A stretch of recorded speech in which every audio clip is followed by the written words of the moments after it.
We are here today with somebody I've known a very long time. In fact, I think he has the record on all my podcasts. I've had some friends on the podcast, but none who have been an older friend than Harold Kaufman. We have known each other since we were 12, I think. I think in the fifth grade. Yeah, went to school together for many years and have been super close friends since then. That's interesting, but it's not why we're talking today. Harold has had an extremely interesting career. He currently serves as the Senior Director of Media Relations and Communications at Tony Fay PR, but he brings 35-year plus experience in the world of sports marketing, media relations, crisis strategy, etc.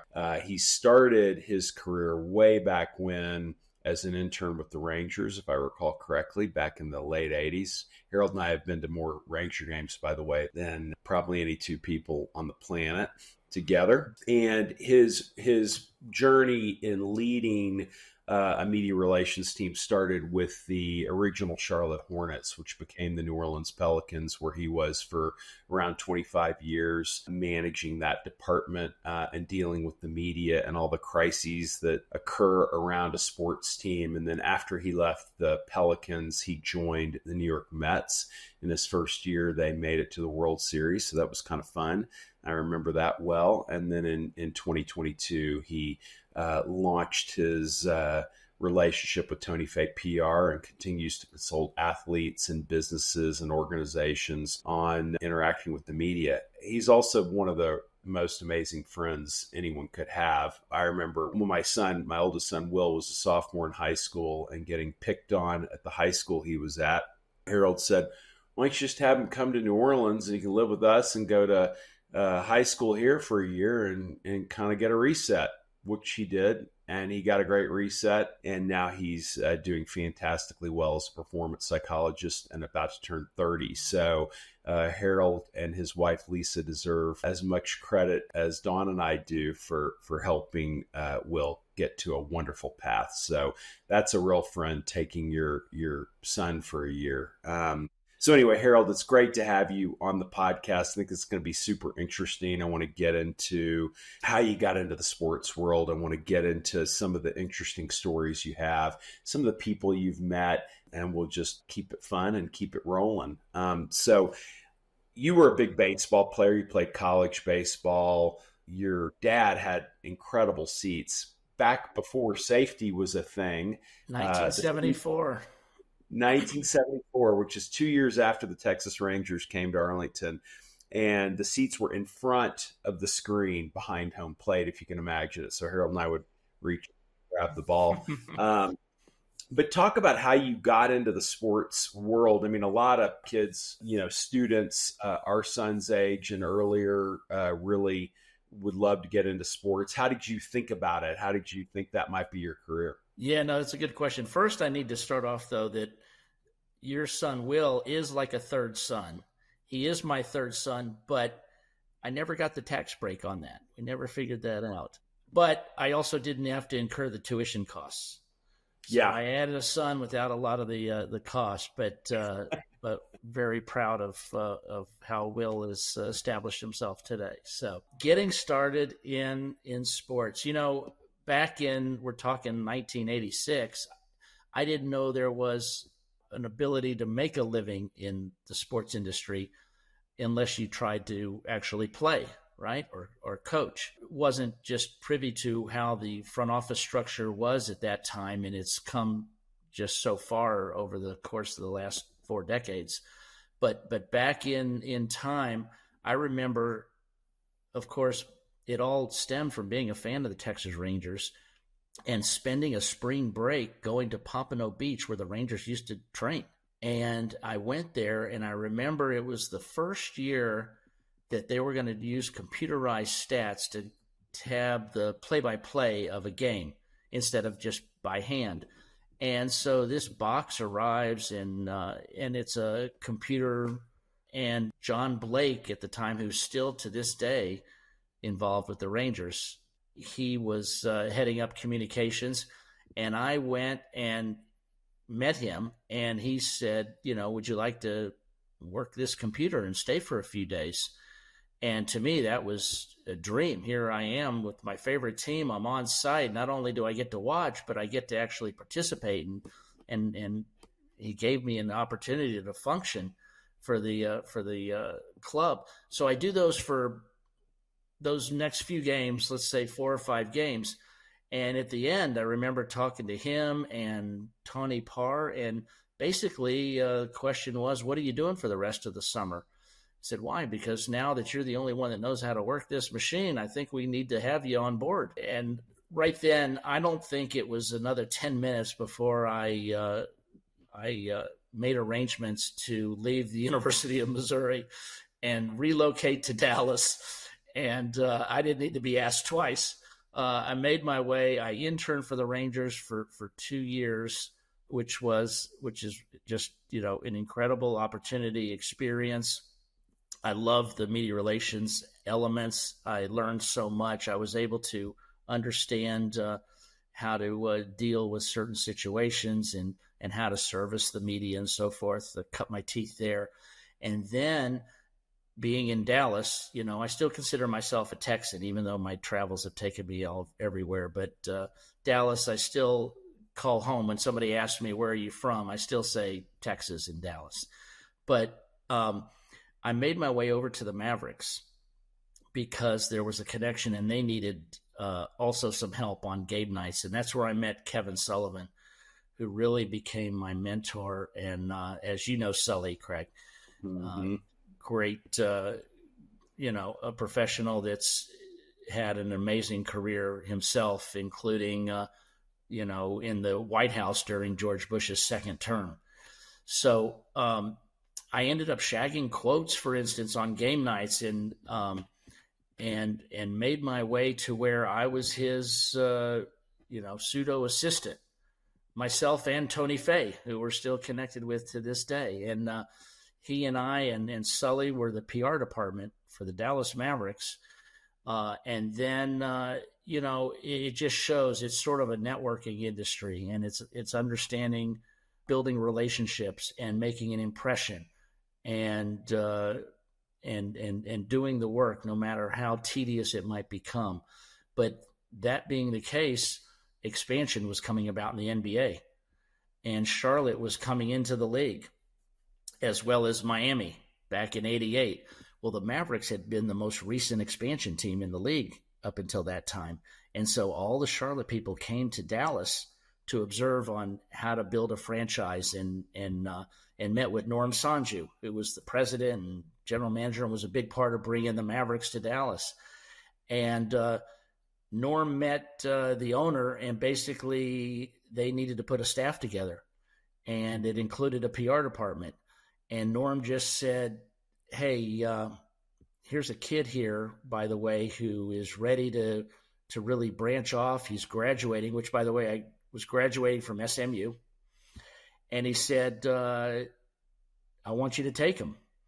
And George Shinn, the current owner who had just brought basketball to Charlotte, said, okay, well, let me check into that. And he went back and told Carl Scheer, who later became a father figure in a sense for me, who we lost a few years ago, but the creator of what today is All-Star Saturday with the slam dunk contest. He did the original one with Dr. J and David Thompson.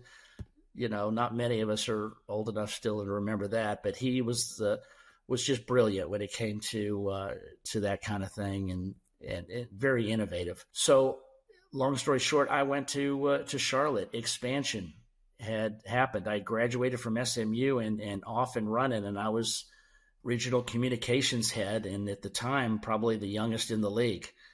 And that's how we started. And that's where I remember working 24/7 at the time to get a team off the ground, to introduce, here's Charlotte, North Carolina. What's it known for? College basketball, right? The whole state is a college haven. They never thought there was the CH factor. Nobody knew where Charlotte was back in the day. There wasn't a restaurant that stayed open past 10 p.m. There wasn't a downtown activity, but here we are we're going to be in the NBA and we're on the map. And that's just how it got started. And I was off and running, and that began sort of my NBA roots. As I tell people, if you're not going to get in sports, the next best thing is to be the best friends with a guy who's in sports. And I remember when you were an assistant at the Mavericks, I think, was it 88 when the Mavericks played the Lakers in the conference finals, and it was game 6 in Dallas. And you called me up that day and you're like, put on a suit. I got a pass for you. Come to the arena. You didn't tell me much about what I'd be doing. And I remember we kind of moved around because there really wasn't a set seat for us during the game. And we're watching the end of the game where the Mavericks force a game 7. They win. Yes. Hit a shot from the corner. I'm in my, best suit, which I don't have a lot of at that time.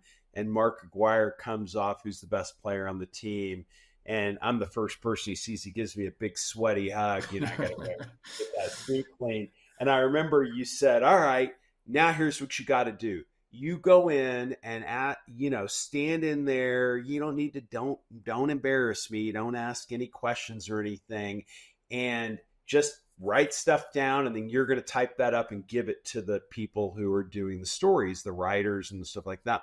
Right. And I remember just standing there listening to Pat Riley, who was the coach of the Lakers on that incredible team. And he had, if I would say, it's 1 to 10 on nervousness about going back to LA for game 7, 10 being the most nervous. He was a -5. Like, he had such confidence they were going to win in game 7. And of course they did.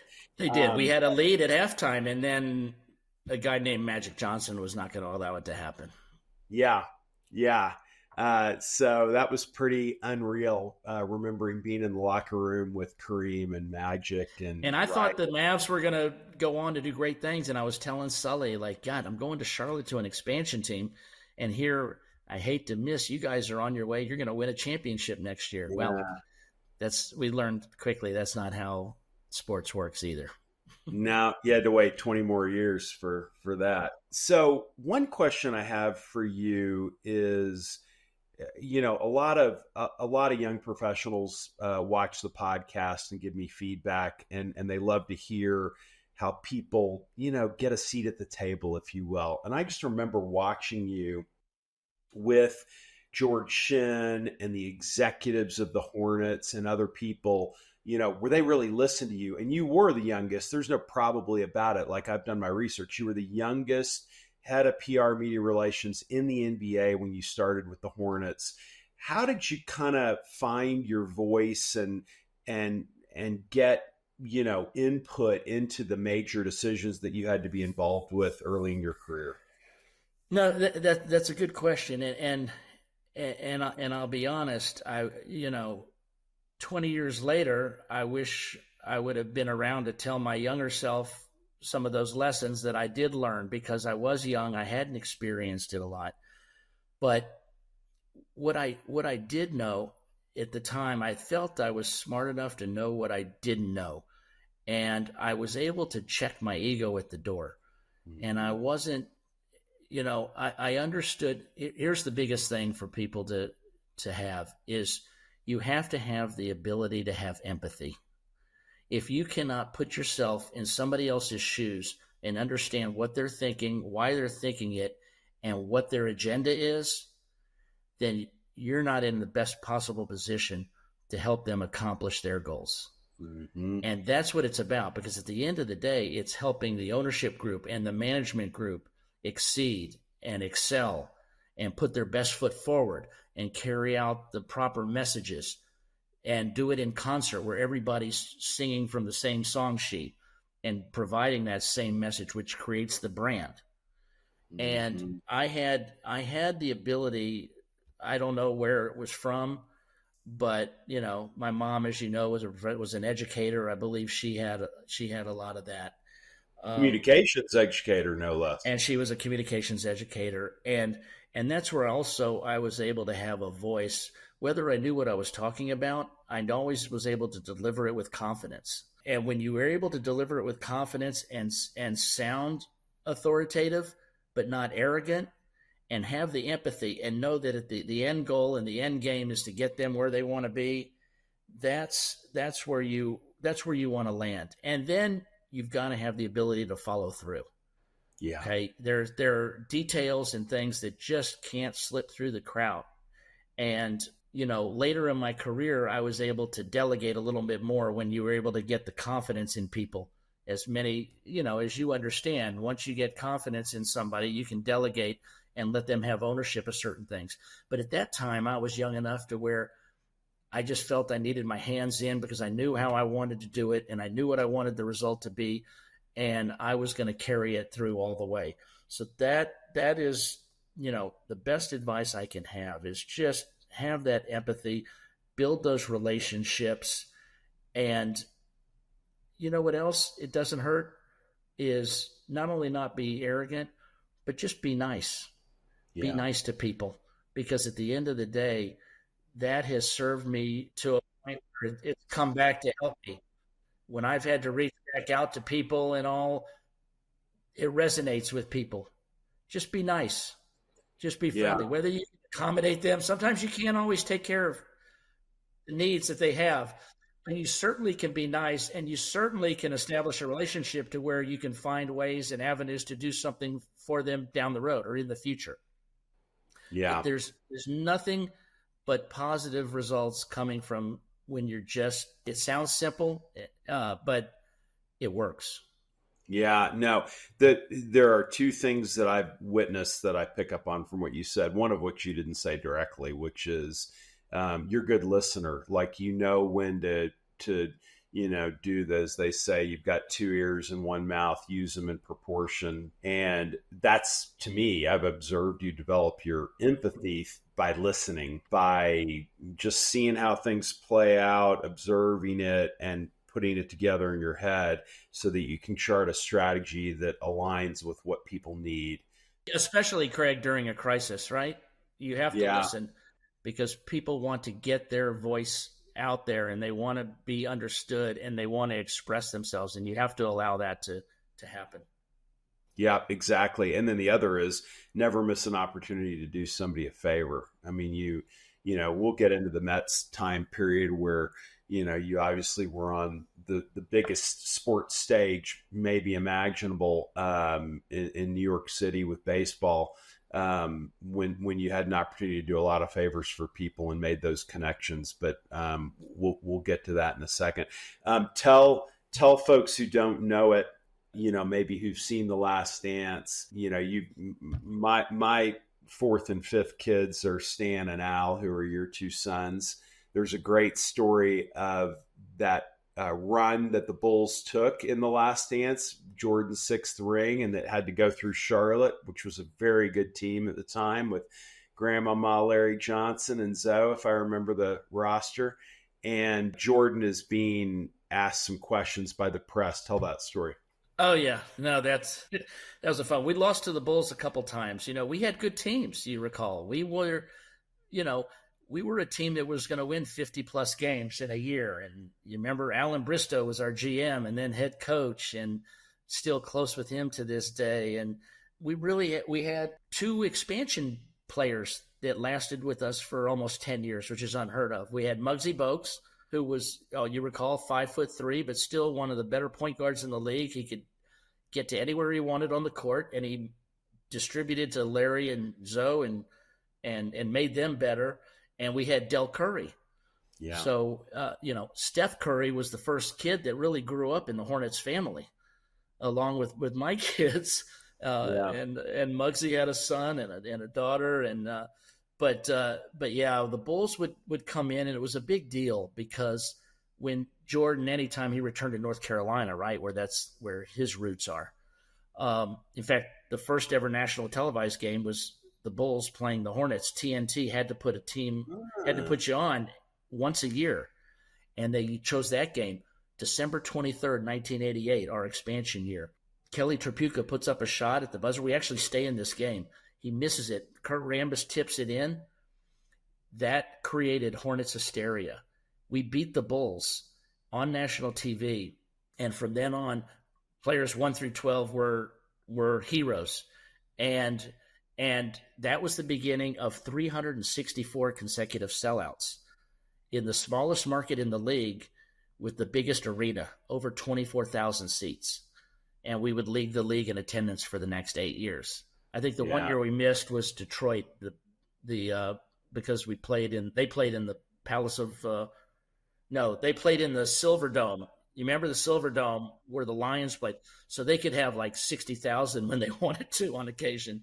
But anyways, I'm sorry, I digress. Let me get you to the Bull story. So we're playing, and you'd have shoot around during the day. I think you probably attended some of those back in the day. Very back in the day. Yeah, and I would carry, Stan, wherever I went, he would go. I just took him with me wherever I went, and he grew up in basically a NBA locker room. And Jordan, the Bulls are shooting around, which they do in the morning. It's a little bit of a walkthrough, right, on a game day. And afterwards, there's a huge group of media, and they're all in the press room. They're waiting for Jordan to come out, and before he gets on the bus, he's going to address the media. And I guess they were in a little bit of a hurry, and Jordan comes out. Season. Yeah. And this is before there's a playoff game that night, and it's a big deal. Everybody needs to get some sound from Jordan. And here he comes, and he goes, guys, I'm sorry, but I just have time for one question. Well, unbeknownst to me, my son Stan had made his way into that crowd and that gaggle of reporters. He's 7. And he's like 7 years old. And he says, I got a question. And Jordan, of course, says, great. He says, can I have your autograph? And Jordan says, great question. Signs his autograph and walks out and leaves that whole group of reporters standing there. And everybody knew that was my kid. So I just wanted to crawl and find my way out of there. And unfortunately, I had no answers. I was not able to make good on that. And he went off. But today we can laugh about it and all. At the time, wasn't that funny to them. They really needed to get something done. So he did that. I remember, I think it was the second go around we played him in the playoffs. Rodman was on the squad, right? And it's when Rodman would do the different hair colors every game. And he came out and he patted Stan on the head, and said, how you're doing. And Stan refused to wash his hair for like a week after that. In fact, he was Dennis Rodman for, I think, a couple Halloweens where he dyed his hair and all. He was so infatuated once that happened. So that's all fun stuff. But yeah, when Jordan would come, it was crazy. And then let me tell you a quick Magic Johnson story. And Magic, we would have our expansion year. It was just as much a spectacle for people to come watch the opposing players, these superstars, because we won 20 games that year, but when we would win, it was a celebration. But after games, we would do the star of the game interview on radio from center court, because we would have 5,000 to 8,000 people stay after the game just to hear the post-game interview. Well, we would lose most of the time, and yet we would still have I would go back and try to secure a player from the opponent, even, since they won the game, and said, hey, can you come out? And at the time, I think I was able to offer them like some kind of gift certificate and all. Imagine that, like the $100 gift certificate is really going to make their day. But anyways, that's what we would offer. And we were playing the Lakers. They had come in. It was actually Kareem's farewell tour. So we had presented them with a rocking chair and all pregame. Carl Shear had done it. And but after the game, the Lakers put one on us, beat up on us. And I went back and asked Magic if he wouldn't mind coming out and being, star of the game and talk to the Charlotte Hornets. The first time the Lakers had ever been to Charlotte. And Magic said, sure, I'll be happy to do it. Just let me go in the club locker room real quick. And, they would go cool down for a couple minutes. And then he came out, and we always had Hornet t-shirts around. And we gave Magic a Hornets t-shirt. He went in there and sat down. 10,000 people, I think, for that one in particular, had hung around. He put on a Charlotte Hornets t-shirt.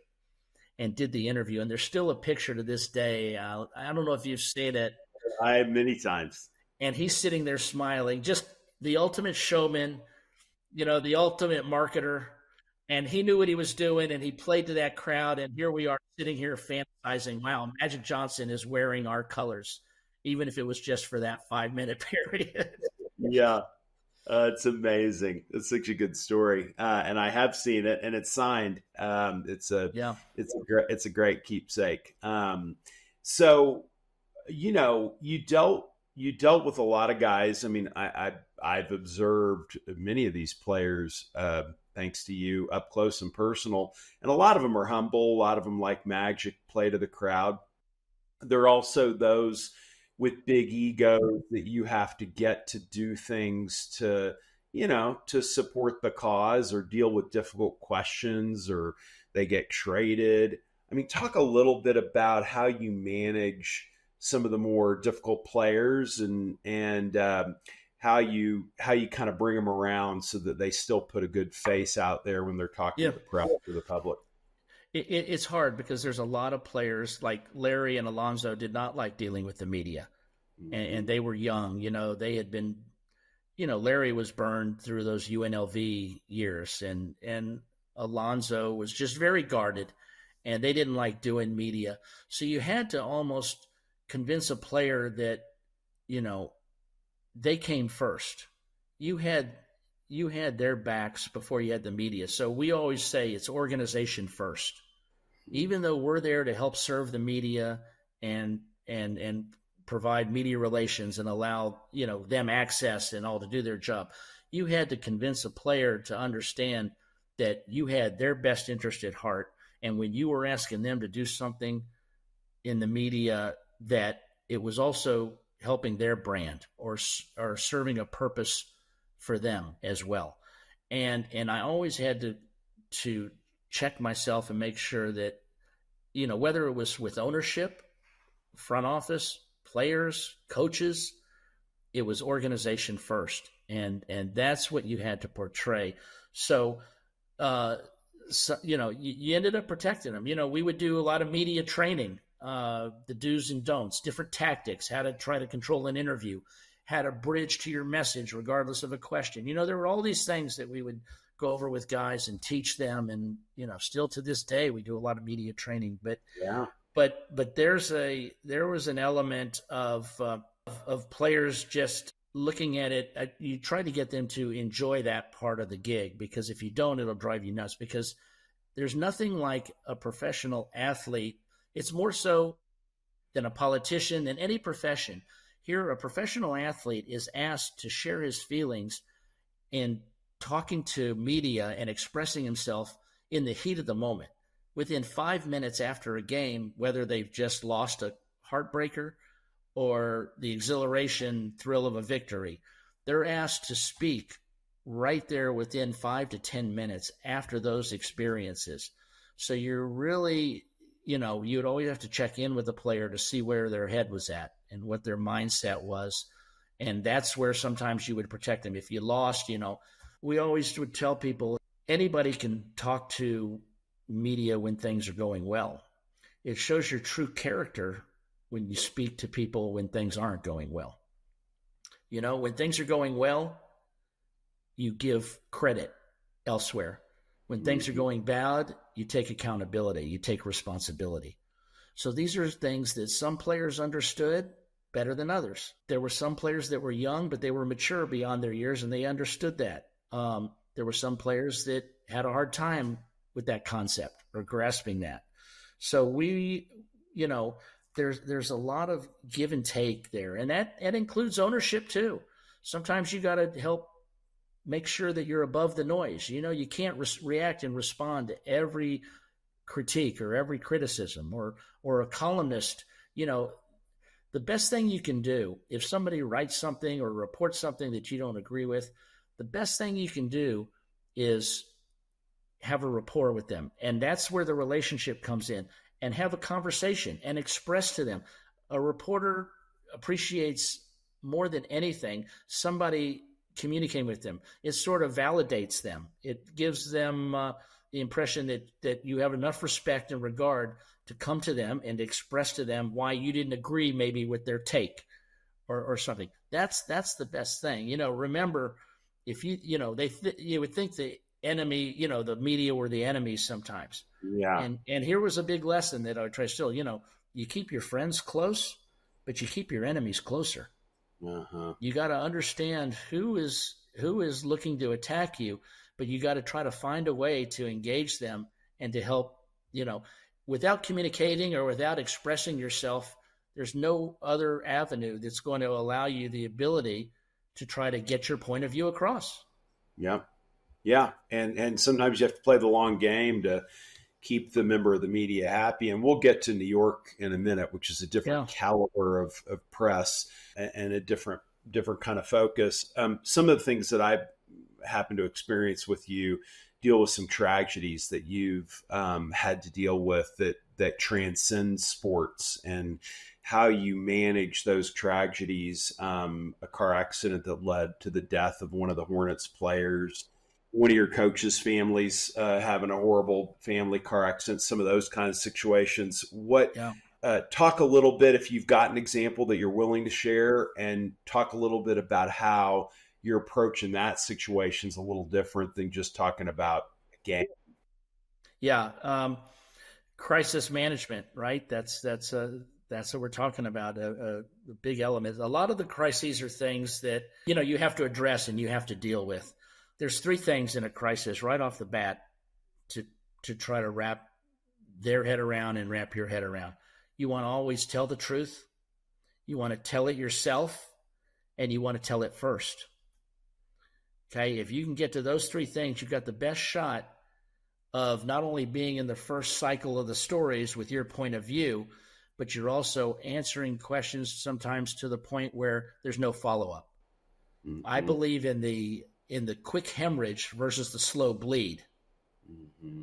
So if you can get to a point where you're going to have to take your lumps, but the quicker you can make it dissolve or go away, the better you are than to have something where there's an extension of a story, or there's more legs to it, or there's questions that are still going to remain unanswered. But sometimes those are unavoidable, but in the scheme of things, those are the things that you really want to get to.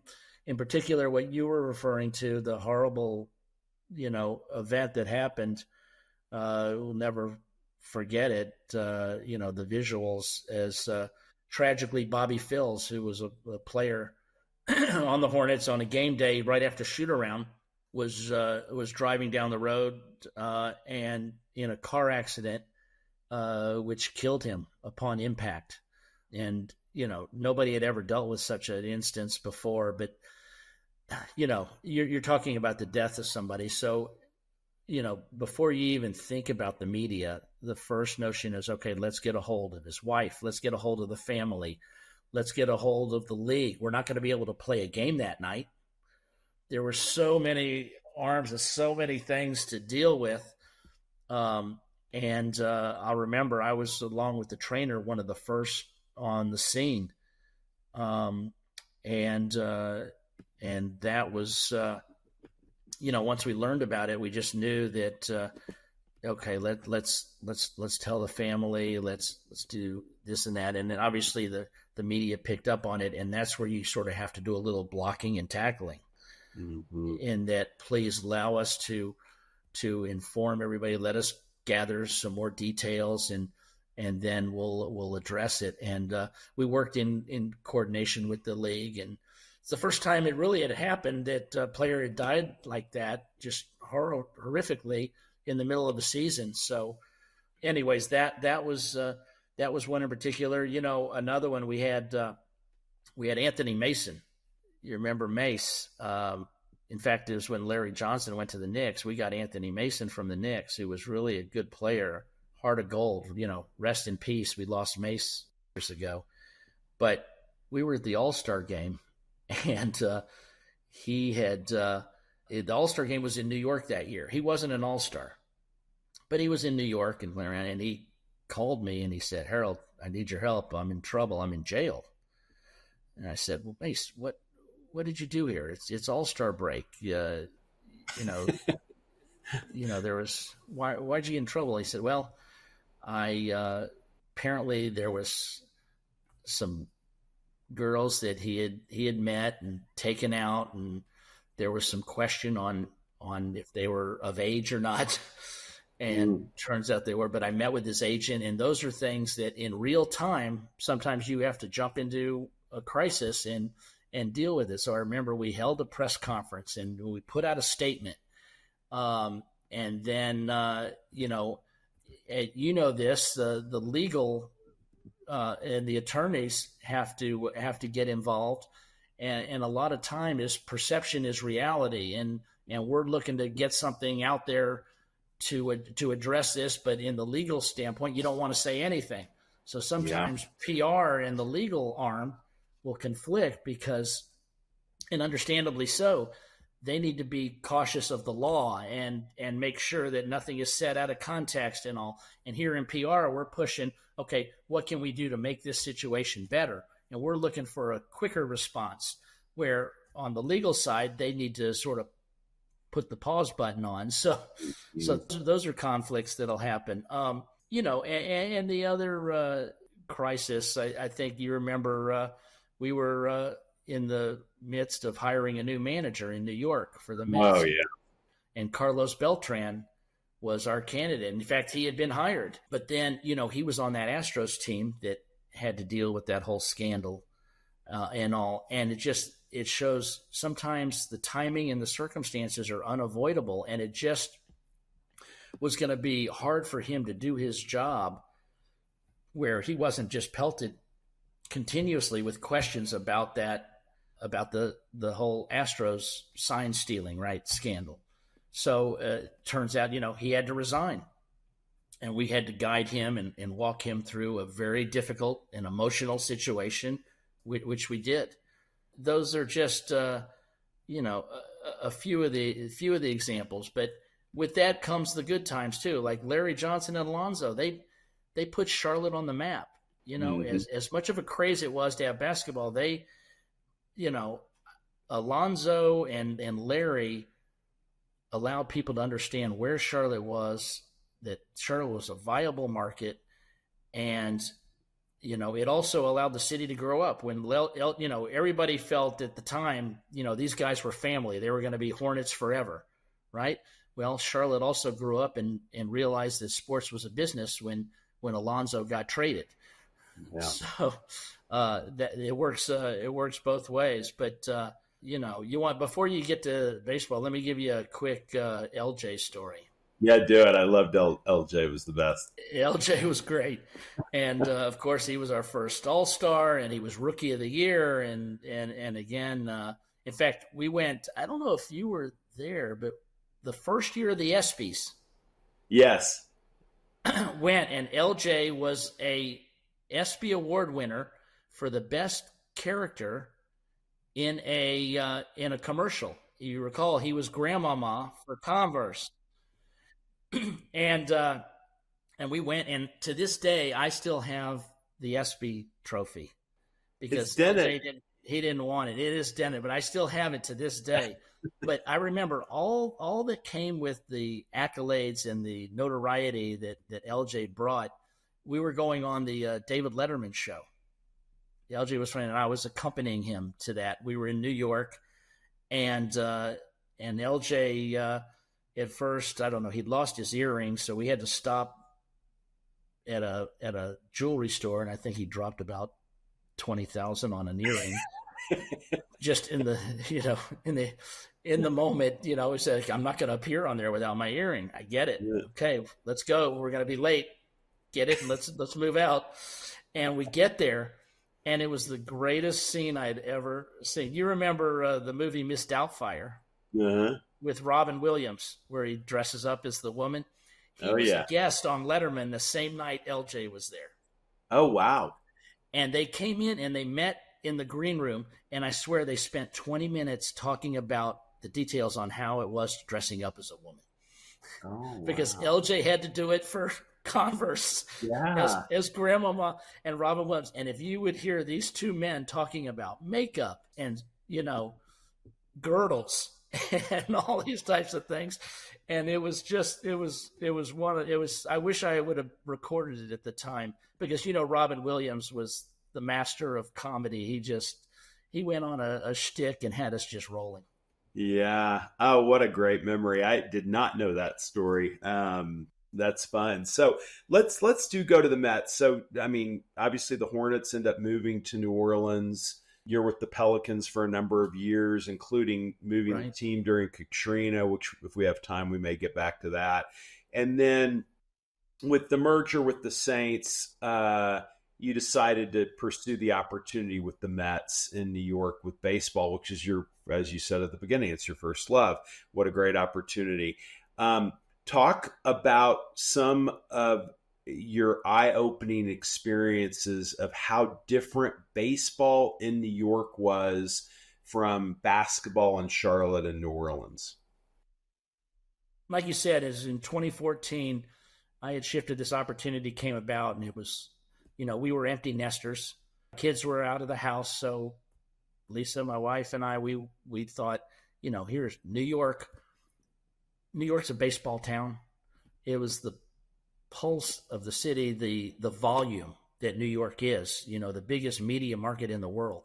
How do you not try to attack this opportunity and make the most of it? So we did, and we moved to New York. And the Mets, a storied franchise, not all for good things. We're not the Yankees. We don't have 24, 26 World Series titles. Got 2. Not since '86, but in the first couple of years, in 2015, we went to the World Series, and I thought, man, this is great. Doesn't this happen all the time? And you look at people that have been around a while and said, no, don't take this for granted. But it was very exciting. The first thing I noticed was in the athlete that you're dealing with, because in the NBA, a lot of these great players, they've been coddled and spoiled, to be honest, and recruited since like the 8th grade. And so there's sort of a rite of passage. There's an arrogance and all, and rightfully so. They've been just promoted from early years and on. And in baseball, you have to understand, even when you're drafted, you're probably not going to see that player for about 5 years into the majors. And even the great players have to fight their way through the minor leagues, through those late night bus rides and just, living on a very limited per diem. And that's the great players. And then they get to the major leagues, and the ability to stay at that level is such a grind. Understand that when you fail 7 out of 10 times, you're a Hall of Famer. So there's a certain element of baseball that just humbles you and humbles the athlete. And so the baseball guys were a lot easier to deal with in terms of they were humble. And a lot of them were mature, and a lot of them just, just eat, sleep, and drink baseball, and that's all. But they were also a little bit easier to deal with in terms of doing different media appointments and opportunities and things. You didn't have as many, because in baseball you play every day. Yeah. For the most part. So versus the NBA. So I really enjoyed my relationships. And when I got there, dealing with a guy like David Wright, to this day, there's never been a better person I've ever dealt with in sports than a David Wright, who was a perennial all-star. We had a guy like Curtis Granderson. Then you had a pitcher like Jacob deGrom. These are just examples of the best, though, that were cooperative and good and really good people. So I appreciated that. In New York, the volume of media, what you understand in New York, nothing goes unnoticed. You have to. We talked about media training. You really have to be transparent in New York, because you're not going to fool anybody, and you're not going to put one over on anybody. You're not going to hide anything. Yeah. If it happens, it's going to be discovered.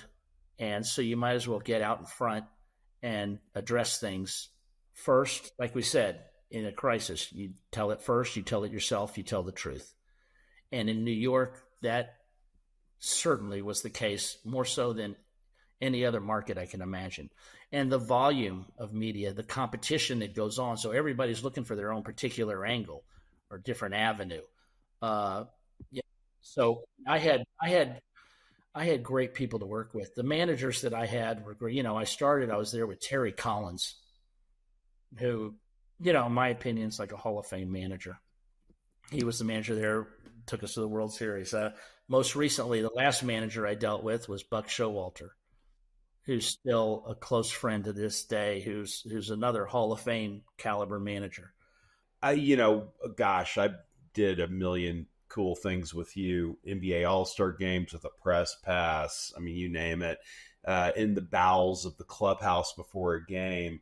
You had to follow Baron Davis around with a followed exactly at the NBA All-Star game. I've got some video somewhere that I would love to find and look at. But the thing I learned a lot about what you do was at the winter meetings in baseball, which was super fun, and seeing how the trading and all that goes on. But what I observed is you interacting with the Joel Shermans of the world, the people who covered the Mets in the New York media, and talk a little bit about how, as you say, nothing is unseen in New York, but you can work the media a bit in advance of a crisis so that they at least will hear the truth from you and believe it. Talk a little bit about that management skill that you have. Well, again, it's building on the relationship, and it's understanding where a writer's coming from. Because a lot of times a writer will have what you call a self-fulfilled prophecy. They know what they want to write. They know the angle they want to take. And now they're looking for somebody to help say something that fills the gaps, that confirms their premise. And a lot of times you might not agree with that premise. So there's a way to bridge and to say, well, what I can tell you is ABC, or what's most important to this team is ABC. And that's what we would teach our people to do and to express to Joel.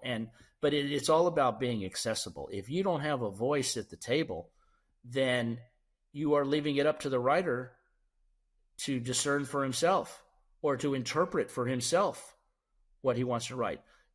All you can do is project your point of view, and you want to do it in a timely manner. So we would make a particular point to make sure that our people were accessible for a Joel Sherman, for a Dave Lennon, who's a Newsday columnist, for a TV reporter. And in New York especially, that's what they appreciated, because they're always either on a deadline or something. So those relationships, I did take a lot of pride in the relationships that we have with the New York media, because they know that we understood what their plight was, and we did everything we could to help them. But also remember, not at the expense to where it took us away from our eye on the target, which was organization first and what was most important to us and what we wanted to express. Yeah. So there's a balance that would continuously go on, especially in New York. Yeah, no, it's great. Thank you. Okay, celebrities. So, I probably went to a half a dozen Mets games with you and met Bryan Cranston, Jeffrey Wright, Chris Weidman. You name it. Like, I can't even remember all the different celebrities I bumped into. Chris Weidman, I think you had to tell me who he was, because I wasn't a big UFC fan at the time. Yeah. Weidman, obviously, for those who don't know, was a champion in the UFC. And I met Bryan Cranston, and we have a funny story with my youngest, who wouldn't go take a picture with Bryan Cranston. And today, Eli tells that story and actually chuckles about it.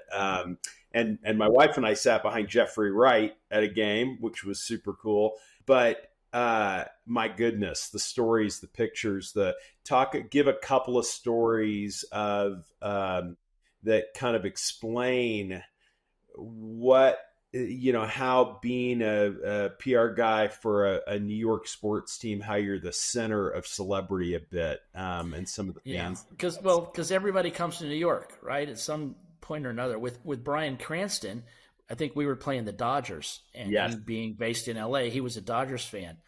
So we had gotten, all the times that celebrities would come, we would want to really, again, to reach new audiences that we don't normally get to touch.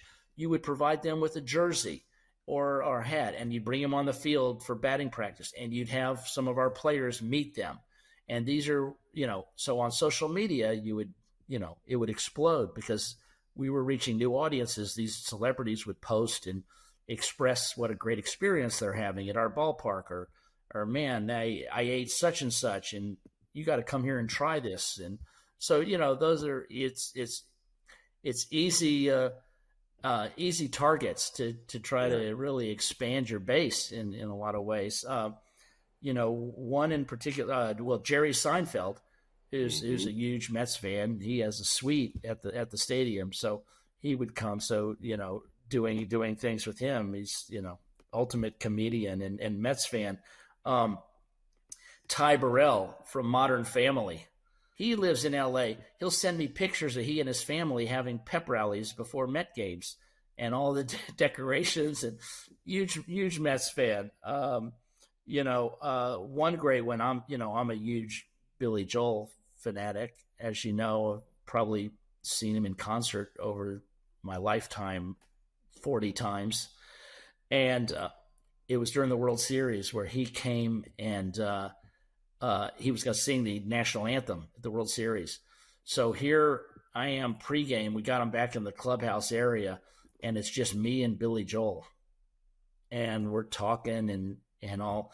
And there's a team song many won't know, but it's called Meet the Mets. Yeah. And it's sort of a team theme song. And Billy Joel sat there and sang to me every verse of Meet the Mets. He knew every word. And I was just blown away. But then, he sang the anthem at the game that night. But yeah, we would just, to get these, Judd Apatow. Mm-hmm. He would come out. And I remember we took a picture, and I was with the Tops guy, and we ended up doing a baseball card of Judd Apatow. He still to this day tells me it's one of his greatest possessions ever, that he's got his own baseball card. That's so cool. So, it's not everybody's probably perused your various homes as you've moved across the country, Harold. But I have, and I've seen some of these pictures. I know you've got a few handy. Can you show and tell a bit of some of the celebrities that you've interacted with? Yeah, a couple of fun ones. As you know, as we spoke about earlier about Billy Joel, it's one that I keep close here at hand. But this is the one where we took right after he sang every verse of Meet the Mets. That's awesome. And then he went out and he did a sort of a warm up of the national anthem, which is not an easy song to sing. No, as we found out at the Home Run Derby this year, I was there live. That was painful. And then one last one, at Citi Field, we'd often host concerts, and there's so many events that take place beyond just baseball that I learned that John Mayer grew up a Mets fan. And his father is the one that introduced him to baseball and brought him to many games, I believe, when he was a little boy. So we did a jersey and we had it presented, and I presented John Mayer with the jersey right before he goes on stage. He was in town, where he goes on stage and he plays for the Grateful Dead. Yep.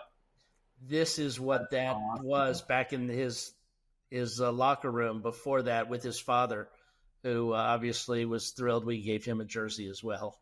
That sounds cool. What is 77? Do you remember? It's a good question. I'm going to have to do a little research because we wouldn't have come up with that randomly. I know he requested that. So I'll say, 77, maybe that was the year that he first started attending games. Who knows? Yeah. Yeah, that would make sense. Well, good. Well, we started this podcast kind of where I'd like to end it. And obviously, you know, it's damn close to 50 years we've known each other and been very close friends. In fact, such good friends that, well, maybe you should tell the story of what we would do every day after school when we went to school together, and the story about your mom. So this was before we drove, right? When we were, Yeah. and we were at St. Mark's together, and every day there was nothing like after school going and looking forward to getting that snack. And Yeah. there was a Burger King, believe that was within shouting distance from us there in Preston Royal, right? And Craig used to stand to the back unassumingly, you know, with his hands in his pocket, and I would go up to my mom. I said, "Mom, can Craig come with us to Burger King?" He goes, "He doesn't have any money." And, you know, each day, this would go on actually for the entire semester, and I would do it every day. And finally, my mom said, "You know, Harold, I love Craig to death, and he can go with us anytime he wants, but don't tell me he doesn't have any money. His father's a vice president of the biggest bank in Dallas." So okay, well, and then I would wave you on, and you'd come on in, and we'd go to Burger King.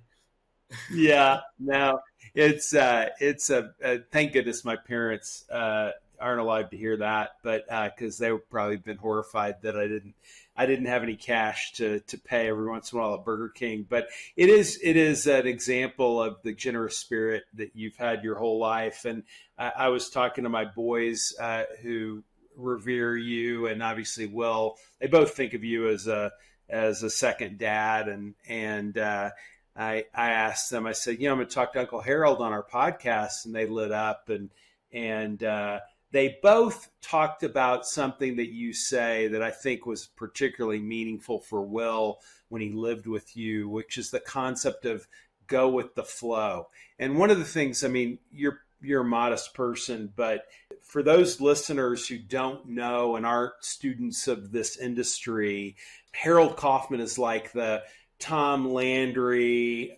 of PR directors, in that not only has he had his own incredible career, but all the people that he has worked for have gone on to do great things, and they're leading their own PR departments for sports teams all around the United States. And so, but Will talked about one of the lessons that you passed on to him, which I suspect you've been great about passing on to mentees: go with the flow. Talk a little bit about your go with the flow philosophy and any other lessons that you think, if I got you bragging, you would say you might have imparted to allow all your mentees to go on to be great successes. Yeah, no, that's very meaningful. And, you know, go with the flow is another way of saying don't sweat the small stuff. You know, don't get flustered, don't get overwhelmed. Compartmentalize, do one thing at a time, stay within yourself.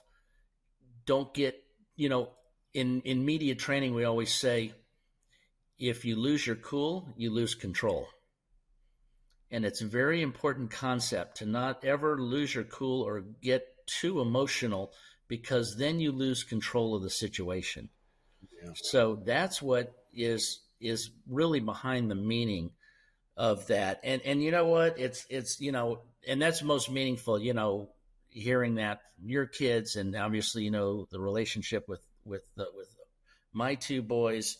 You know, we've been able to also live by the mantra that if you love what you do, you'll never work a day in your life.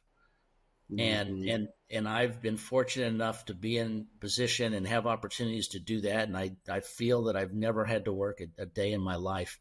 And I've tried to instill that and pass that along. And Will's doing that now with his area. Alex, as you know, is having a lot of success with the Pelicans in the NBA, and Stan's doing that as well with the agency up in New York. So they love what they do. There's a passion there, which creates a work ethic. And that's what I'm really proud of. You know, what's the most rewarding part of these things is that the experience that I've gotten to share with with the kids. And that even included Will when he was with us. The experiences that you share with them, that makes it all worth it. When their eyes light up or when they enjoy an opportunity or an experience, that means more than anything for me. When I know that they're reaping a reward from the opportunities that I might be able to be fortunate enough to put in front of them. And that goes the same way with people that you work with. You know, you want to give people opportunities. You want to give them ownership. You want to help them grow and succeed. And isn't that really all of our legacies, what we can pass on to the next generation of workers and all? And you know, I'm proud to say that, you know, I've had at least 6 or 7, maybe 8 former assistants that now run their own departments in the NBA. So that's nice to see. I think in Denver and even in Dallas, Washington, Charlotte to an extent. It's just that's LA. That's been rewarding to see that others that we've helped groom and establish in this field, you know, from the get-go, to have success and to grow and to find their way and to be passionate enough and love the work enough to go on and make their own mark in this field. Yeah. Yeah. No, we talk about it. I mean, you know, being a lawyer sometimes doesn't have the exciting moments that maybe a career like yours has had, where you're meeting players and seeing them, you know, interacting with them when they're just being human beings. But it's the same. The thing I've seen with you is something I have to remind myself of and talk to lawyers in our firm, many of whom will watch this or hear it, is finding your why, you know, figuring out why you're doing something, what you love about it, and why you're good at what you're doing, and do that as often as you can, because then you feel like you're really giving people your gift. And you've clearly got a number of wonderful gifts that you've given so many people, including our family. We love you so much, and was glad we were finally able to do this. This was a real treat. I love this. This was a lot of fun, and of course, reminiscing and that's what it's about. At the end of the day, our conclusion is that we want our work to matter. Yeah, you know? We want it to matter, and we want to help make a difference. Yep, amen. And you know, we got to see the Texas Rangers win a World Series, which we never really thought would happen in our lifetime. The Rangers won a World Series, and now our kids ask me daily why I had them become Dallas Cowboy fans. Yeah. Because in their lifetime, the Cowboys have not gone to a Super Bowl, which, you know, you and I grew up where if it was Super Bowl or bust. Yeah. So, as you know, we have a very emotional text chain that we go through with you and me and mine that pretty much lays it out there, and we put everything on the table about the ups and downs of the Cowboys. But that's our team, and that's who we're with, and we wouldn't have it any other way. We would not. That's the way it works. Well, thank you for doing it, and that's a wrap.